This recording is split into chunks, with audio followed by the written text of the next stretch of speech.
जसे की एवढ्या सगळ्या भाषा जगामध्ये आहेत आणि प्रत्येकाला आपापल्या भाषेचा खूप अभिमान आहे. हो, म्हणजे काही लोकांना असं असतं, की आपल्या भाषेची अस्मिता म्हणून भयंकर अभिमान असतो त्या भाषेचा आणि हो, काही लोकांना मात्र ती भाषा बोलण्याची लाज वाटते.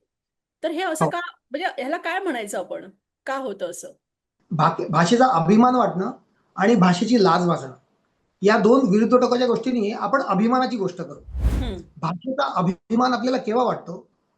जेव्हा आपण एखाद्या विशिष्ट भाषेमध्ये व्यक्त होतो आणि इतर लोकांना असं वाटतं, "काय छान बोलला तर लगेच ऊर भरून येतं. आता मी छान बोललो आहेस का ती शब्दरचना नेमकी केली आहे, जी प्रत्येकाला जाऊन भिनली? हा एक प्रश्न विचारायचा मी स्वतःला राहिला. दुसरं, मी छान बोललोय की त्यांना हवं ते बोललोय? कारण की टाळ्या दोन्ही बाजूनी वाजत असतात. चल मैं जो चाहता हूं वो तू बोल दे मतलब मैं खुश हो जाऊंगा. हा एक भाग नक्कीच असतो प्रत्येक संवादामध्ये. किंवा हे तू लाख मोलाचं बोललास.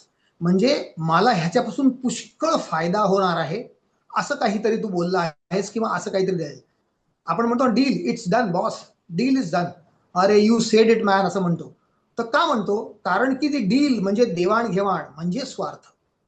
हं. तो एक भाग फार महत्वाचा आहे, की भाषेमध्ये अभिमान किंवा भाषेबद्दल खूप फील गुड फीलिंग्ज असेल, तर ते कशामुळे येतं? तर त्या अनुभूतीमुळे येतं.